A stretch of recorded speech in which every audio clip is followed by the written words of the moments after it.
What does it mean to live a pure life as a Christian? What does it mean? In the garden, Adam fell. They were separated. There was a lack of purity. It gave over to sin. Satan won in a sense. That's why people around us are passing away. That's why children are aborted. That's why the world is crazy. And so right there, as soon as Jesus is anointed by God, has the Holy Spirit, he goes out into the wilderness and Satan begins to tempt him.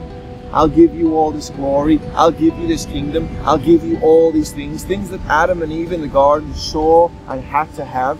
And you know what Jesus said? He said, Satan, it is written, man doesn't live on bread alone. We can't survive on just this world and the food and the things we do in this world. Man doesn't live on bread alone, but every word that proceeds the mouth of God. Meaning, if they had listened to God in the garden, there wouldn't have been impurity, there wouldn't have been uncleanness, there wouldn't have been sin and death and pain and all the things that Satan came to bring. Satan has come to steal, to kill and destroy, but I have come that they may have life and life more abundantly. And right here in Matthew we see Jesus giving us life more abundantly as he comes, overrides Satan, overrules Satan, says don't walk by the flesh, turn to the scriptures, turn to what God has said. So first of all, we talk about being pure. If you're a believer, you're pure because Christ's blood has washed you. Jesus said things like this, my sheep hear my voice and they follow me. He said, if you love me, keep my commandments. When Jesus came and gave us the Holy Spirit, the Spirit inside of me, this is the temple. We don't want to sin anymore.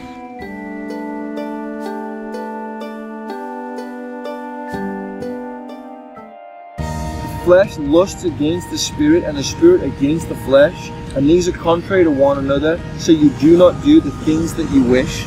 If you are led by the Spirit, you are not under the law. Now the works of the flesh are evident.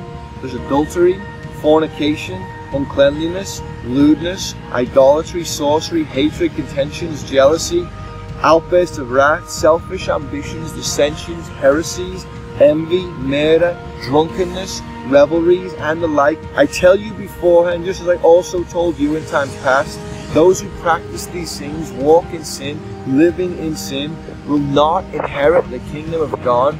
But the fruit of the Spirit is love, joy, peace, long-suffering, kindness, goodness, faithfulness, gentleness, and self-control. Against such there is no law. Those who are Christ have crucified the flesh with its passions and desires. If we live in the Spirit, like they didn't in the garden, or like Jesus did in Matthew 4:4, let us also walk in the Spirit. Now that we are pure, we're made clean, he gives us all of this. Walk in that power. We have these prayers, give us this day our daily bread. Deliver us from evil. Lead us not into temptation, meaning God today, when it comes after me, to push it aside, make no room for it. Trusting in the Spirit.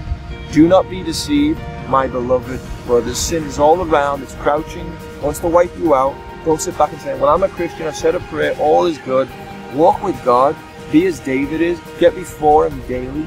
Be broken. God, I need your Spirit. For we do not have a high priest who is unable to sympathize with our weaknesses. He knows what my temptations are. He knows what I would like to do.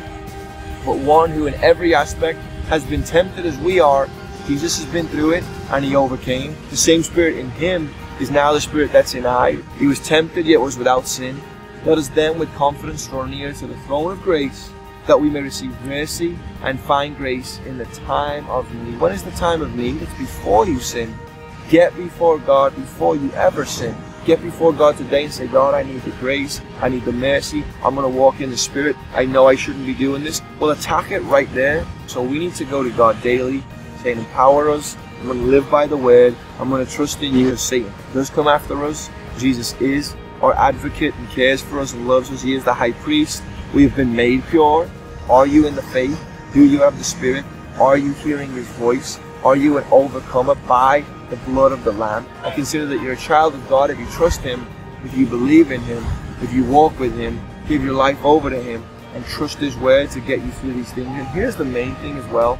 If you do sin, if you have sinned, if those times come and say, what have I done? What am I doing? There's that repentant heart like David. God's grace and mercy is there. Because remember, it's all about what he did, not what you did. And once you're in him, he empowers you now. He gives you the ability to say, I'm going to glorify God and the Spirit and not the flesh.